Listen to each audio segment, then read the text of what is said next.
दर्शक हैं हमारे, उनका सवाल लेते हैं। और इन्होंने गेल इंडिया लिया हुआ है और हालांकि यहाँ पर उन्होंने लेवल्स नहीं बताए हैं, लेकिन एक राय जानना चाहते हैं।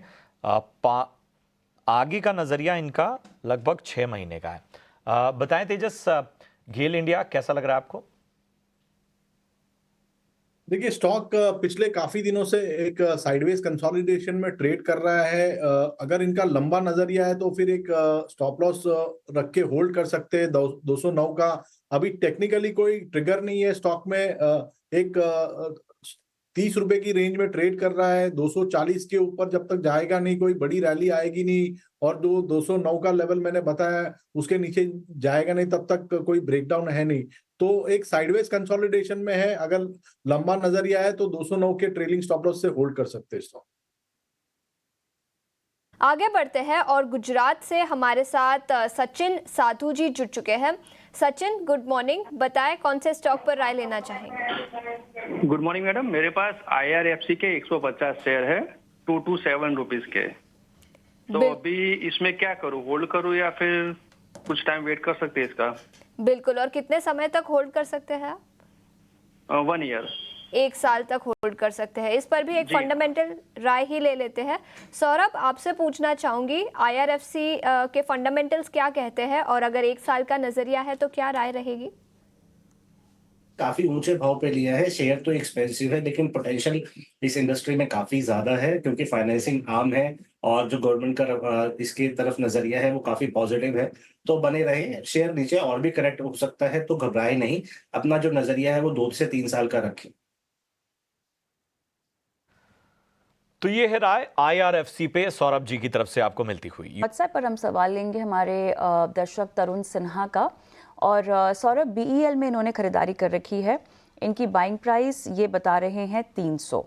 सो ओवरऑल हमने देखा है कि ऑलमोस्ट लास्ट 5 ट्रेडिंग सेशन से तो इसी दायरे में घूम रहा है। इनफैक्ट 300 के बाद ही अब यहाँ पर वहाँ से नीचे ट्रैक हो रहा है।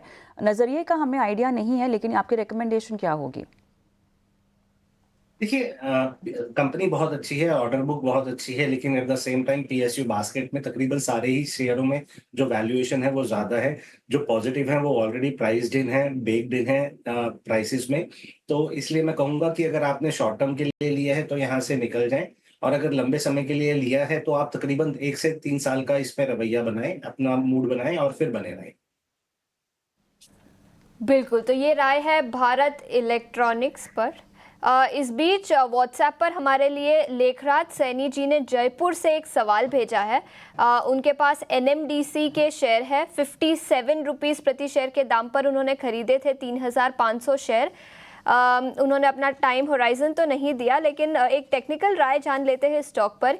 याद रखें, mining companies in any case पिछले कुछ दिनों से फोकस में रही है।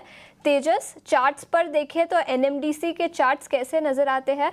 57 रुपीज़ प्रति शेयर का परचेज प्राइस है उनका।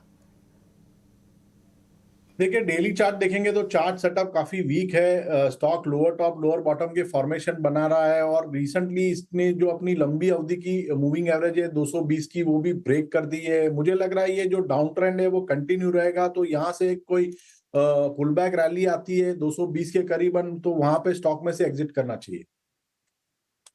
तो ये है राय आपको NMDC पर मिलती हुई। एम लेवल्स का ध्यान दीजिए, वहां से एग्जिट करने की आपको सलाह।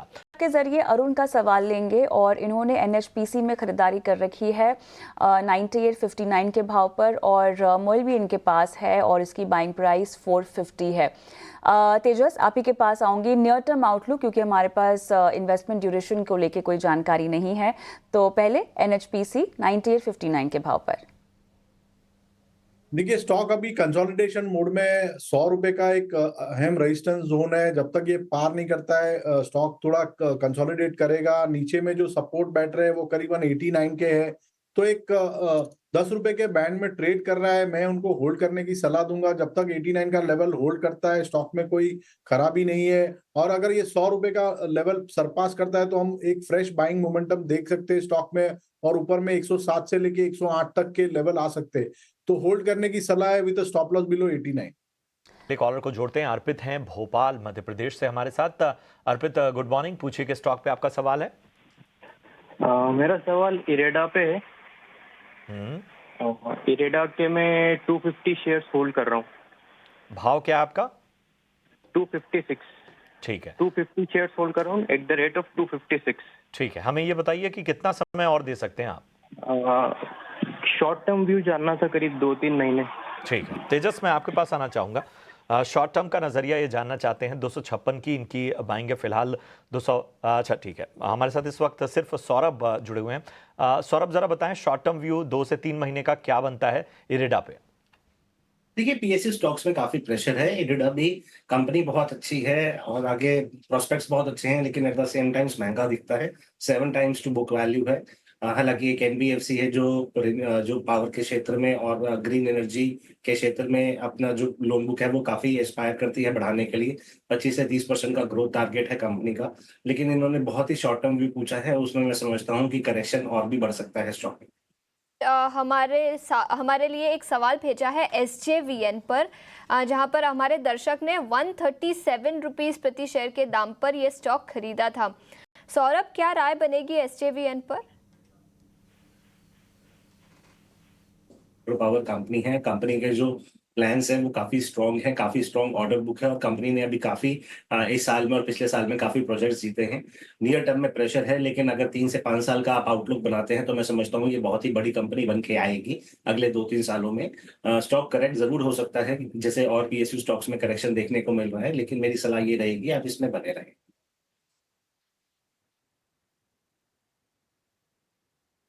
जो एनटीपीसी पे राय देना चाहते हैं, हालांकि इनके यूट्यूब चैनल का नाम बड़ा अतरंगी नाम है इसलिए उन्होंने नाम नहीं बताया। एनटीपीसी पे लंबी अवधि का नजरिया चाहते हैं, क्या इन लेवल से खरीदारी की जा सकती है, पूछ रहे हैं। सौरभ बताएं क्या करना चाहिए? देखिए, यूटिलिटी क्षेत्र काफी अच्छा लगता है। एनटीपीसी एक दिग्गज कंपनी है, सबसे बड़ी कंपनी है हमारे यूटिलिटी क्षेत्र में।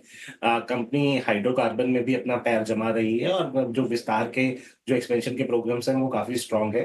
मैं नहीं बोलूंगा कि एक ही बार में आप इस स्टॉक में अपनी पोजीशन बनाएं, बल्कि जो मार्केट में करेक्शन है इसका फायदा उठाते हुए आप थोड़ा थोड़ा इसको स्टॉक को हर करेक्शन पे डिक्लाइन पे लीजिए।